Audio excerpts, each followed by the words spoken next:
जोरदार तालियों के साथ बाबा रामदेव का स्वागत कीजिए। बाबा रामदेव यूं तो अपने योग, अपने आयुर्वेद और अपने फिटनेस को लेकर काफी सुर्खियों में रहते हैं, या कहें कि सबसे ज्यादा डिमांड में रहते हैं।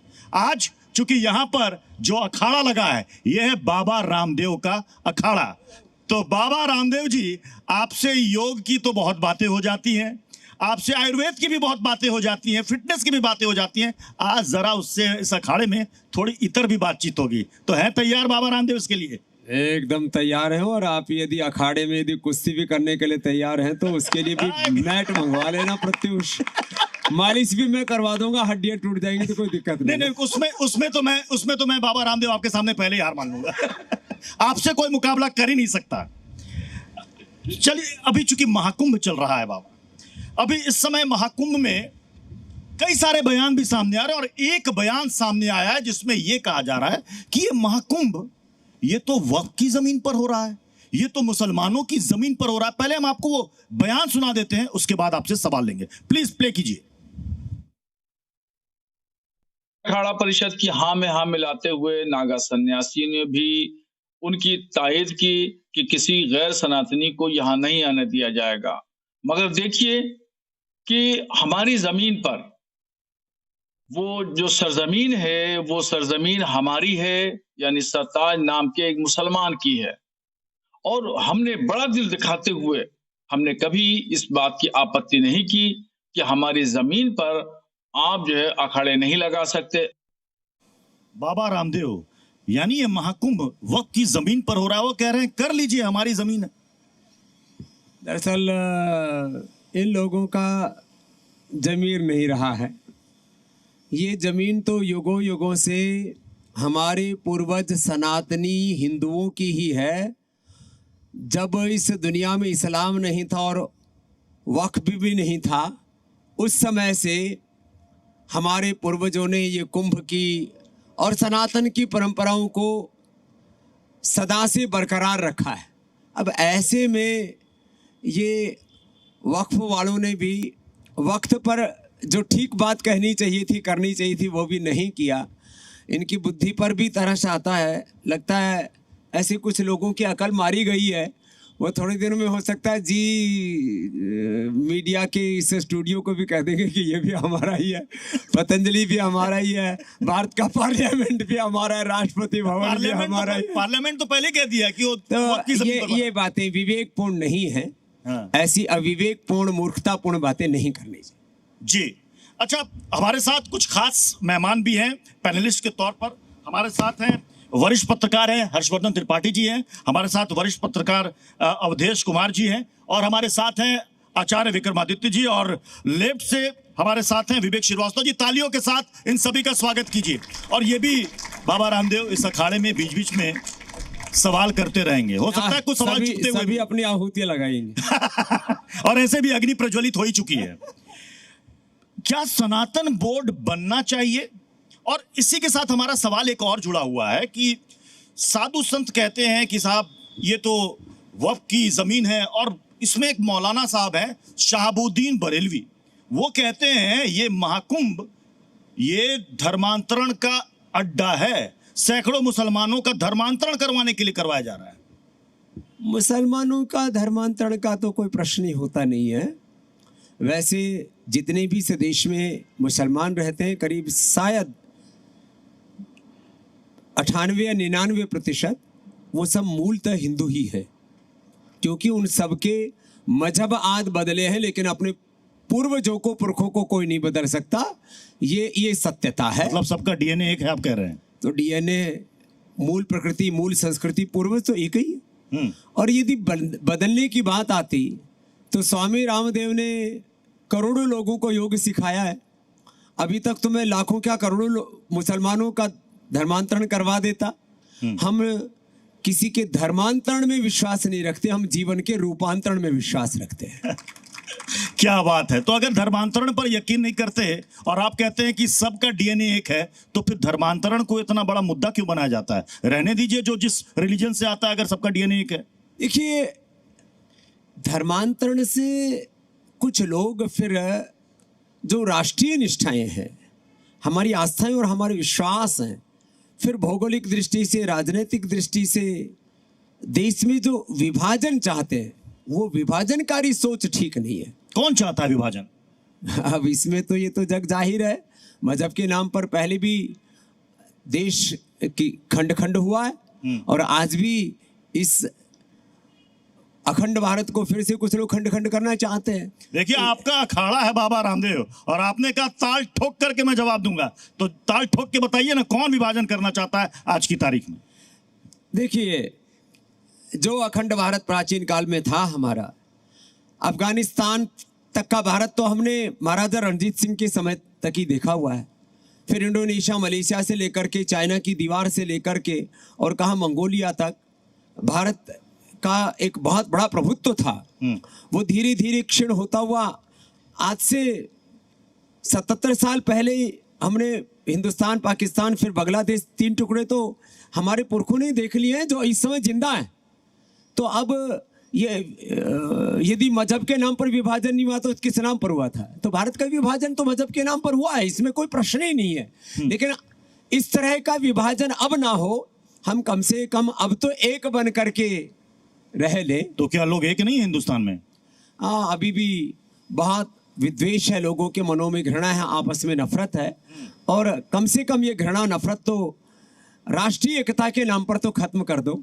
बाकी अपने पुरखों के नाम पर तुम धार्मिक एकता में ना भी आओ तो राष्ट्रीय एकता में तो कम से कम एक स्वर से सबको भारत की एकता, अखंडता को स्वीकार करना चाहिए और एक साथ भारत माता की, है ना, जोर से तो बोलो, भारत माता की वंदे, और सत्य सनातन वैदिक धर्म की। तो कम से कम इन बातों पर तो विश्वास कर लें कि हम एक ही सनातन संस्कृति और मूल प्रकृति के उपासक। चलिए, मैं अपने सवाल जवाब के सिलसिले को आगे बढ़ाऊंगा। हमारे साथ भजन मंडली भी है, सागर सावरिया ग्रुप, जरा इनके लिए भी ताली बजा दीजिए। बहुत श्रेष्ठ हमारे विप्रगण और हमारे बटुक हैं, अभिनंदन। और मैं चाहूंगा कि सवालों की शुरुआत थोड़ी इधर से भी हो जाए। हर्षवर्धन सर, आपकी तरफ से सवाल। स्वामी जी, अभी आपके जिम्मे एक बड़ा काम आन पड़ा है, तो मैं तो वहीं से शुरुआत करूंगा। आपके जिम्मे आ गया है भारतीय शिक्षा बोर्ड। तो अभी ये सब तो ये जाहिलपने वाली बातें होती रहेंगी और ऐसी बातों पर कान भी नहीं देना चाहिए। ऐसी बातों को मुझे लगता है कि टीवी चैनलों को भी ऐसे लोगों को बहुत तवज्जो नहीं देनी चाहिए कि कोई इस तरह की बात करे। तो ये तो मूर्खतापूर्ण बात है, जाहिलपने वाली बात है।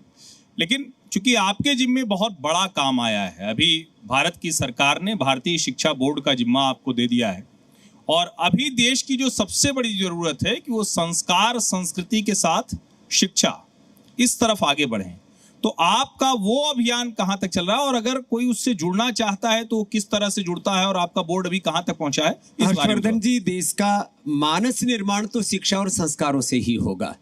मैकाले ने 1835 में जो इंडियन एजुकेशन एक्ट बना करके भारत बोध पर, सनातन बोध पर, आत्मबोध पर, चरित्र निर्माण पर आधारित हमारी शिक्षा को जो ध्वस्त किया, अब हम चाहते हैं कि हमारे भारत के बच्चों का मानस, उसमें ज्ञान, विज्ञान, प्रज्ञान, अनुसंधान, मॉडर्न एजुकेशन, न्यू वर्ल्ड के साथ कनेक्टिविटी, ये तो रहे, लेकिन साथ में डिविनिटी रहे। उनमें भारत बोध रहे, उनमें सनातन बोध रहे, भारत की एकता, अखंडता और संप्रभुता का गौरव उनके हृदयों में रहे।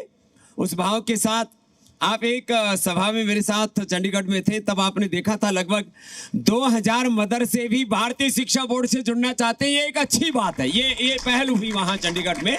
और मेरा सपना है कि भारत सरकार द्वारा ये गठित और पतंजलि द्वारा संचालित ये जो बोर्ड है, इसके माध्यम से हम पहले भारत के 1 लाख और बाद में भारत के 5 लाख विद्यालयों को जोड़ सके और हर एक भारत के बच्चे के रोम रोम में भारत और भारतीयता का गौरव बढ़ा रहे और उसके बाद वो अपने अपने सामर्थ्य के अनुसार नव प्रतिमान गढ़े और विकसित भारत बनाने के लिए अपना योगदान दे, एक वर्ल्ड सिटीजन के नाते अपने आप को विकसित करे।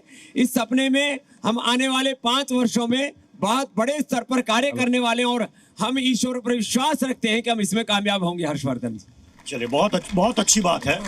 अच्छा बाबा रामदेव, महाकुंभ में तो सबकी एंट्री होनी चाहिए, सबका डीएनए एक है, सबके पूर्वज एक हैं, तो फिर ये महाकुंभ में मुस्लिमों की एंट्री पर कुछ लोग एतराज क्यों जाहिर कर रहे हैं? देखिए, कोई भी श्रद्धा पूर्वक मुसलमान वहां जाएगा, उसको कोई रोकने वाला नहीं है। तो क्रिया की प्रतिक्रिया मात्र है। नहीं, क्रिया की प्रतिक्रिया समझाइए ना, न्यूटन का थर्ड लॉ समझाई दीजिए आज। क्रिया प्रतिक्रिया का ये दौर है, जैसे एक मानवीय वृत्ति होती है कि किसी ने कहा कि हम तुझे छेड़ेंगे, वो कहे कि हम तुम्हें छोड़ेंगे नहीं, फिर तो ये चलता है समाज में। लेकिन कोई कौन किसको छेड़ श्रद्धापूर्वक रहा है जाए, बाबा रामदेव? कोई श्रद्धा पूर्वक हमारे मुस्लिम भाई भी कुंभ में जाए, वहां गंगा में स्नान करे, अपने पूर्वजों की सनातनी संस्कृति को आत्मसात करे, और गंगा स्नान करके, त्रिवेणी में स्नान करके, प्रयागराज महातीर्थ में स्नान करके प्रतिज्ञान करे कि हम अपने पूर्वजों की अखंड जो संस्कृति है और जो हमारी मूल प्रकृति है उससे हम जुड़ेंगे और भारत को अखंड बनाएंगे। तो दिक्कत कोई नहीं। आप कह रहे कोई दिक्कत नहीं है, लेकिन आपने कहा ना क्रिया की प्रतिक्रिया। एक बयान में आपको, समाजवादी पार्टी के एक विधायक हैं, उन्होंने एक बयान दिया है, काफी विवादों में रहा है, उस पर काफी बहस भी हुई है। वो बयान एक बार जरा सुनिए। ऐसा कोई बात नहीं है, मुसलमान चाहेगा तो हम लेके चलेंगे ना। गंगा तो सबकी है, गंगा माँ है, अब माँ किसी का नहीं होता कि इसकी माँ है, नहीं, माँ सबकी होती है। ऐसा कोई बात नहीं है, मुसलमान चाहेगा तो हम लेके चलेंगे ना। गंगा तो सबकी है, गंगा माँ है, अब माँ किसी का नहीं होता कि इसकी माँ है, नहीं, माँ सबकी होती है। अब देखिए, आप क्रिया की प्रतिक्रिया कह रहे हैं, बोल रहे हैं जो मुसलमान चाहेगा हम लेकर जाएंगे। कौन है, रोक के दिखा दे। ये कितनी अच्छी बात कही, गंगा माँ है। ऐसे ही गंगा माँ, भारत माता, गायत्री माता, वेद माता, गौ माता, सबके प्रति भी यही आदर आ जाए तो उद्धार हो जाए साहब। यही आ जाए। अच्छा, तो फिर ऐतराज क्यों है साधु संतों? क्यों कहा गया कि मुसलमानों की एंट्री नहीं होनी चाहिए वहां पर? बस मैंने बोला नहीं, ये क्रिया की प्रतिक्रिया भर है। बाकी वो अपनी मूल संस्कृति में, अपने मूल धर्म में वापस लौटे, उनका स्वागत है। अच्छा, अब वहां पर देखिए, जो सुरक्षा बल में जो जवान तैनात हैं उसमें भी कई मुसलमान हैं।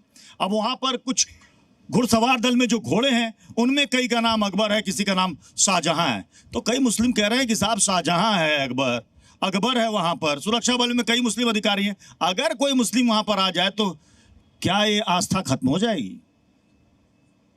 वापस मैं ये कह रहा हूं, देखो, भारत में जो आयातित मुसलमान है या जो आयातित इस्लाम है, वो चाहे नगण्य सा है। हम अपनी मूल प्रकृति और मूल संस्कृति के बारे में फिर वापस चिंतन करें, और वक्त लग सकता है इस बात में। वो दिन आएगा जब भारत का हर मुसलमान अपनी पुरखों की मूल प्रकृति से, मूल संस्कृति से जुड़ेगा, क्योंकि भारत का जो मुसलमान है उसकी धार्मिक रूप से आस्था भले ही कुछ लोग जोड़ने की कोशिश करें मक्का मदीना से, लेकिन उसका डीएनए जुड़ा हुआ है भारत के ऋषि मुनियों से, भारत की माटी से। इसलिए ये उसका मूल प्रवाह है, उसकी मूल आत्मा है, मूल चेतना है। अब उसको कुछ लोग भूल गए हैं। तो महाकुंभ में ज्ञान का, भक्ति का और पुरुषार्थ का ये समागम होगा, और गंगा यमुना सरस्वती के इस त्रिवेणी के संगम में कुछ ना कुछ जरूर अमृत निकलेगा। तो बाबा रामदेव आज जी न्यूज के इस बाबा रामदेव के अखाड़े से ऐलान कर दें कि सभी मुस्लिमों का स्वागत है, आइए महाकुंभ में डुबकी लगाने, और कोई वहां पर उनको रोकेगा नहीं, किसी को ऐतराज जताने की आवश्यकता नहीं है। डंके की चोट पर कह दीजिए आज। मैंने एक ही बात कही है ना, कि जो भी वहां मुसलमान आते हैं श्रद्धा पूर्वक, अपनी पूर्वजों की संस्कृति को एक आत्मसात करने के लिए, उन सबका अभिनंदन है। सबका अभिनंदन। तालियां, तालियों में कंजूसी नहीं होनी चाहिए।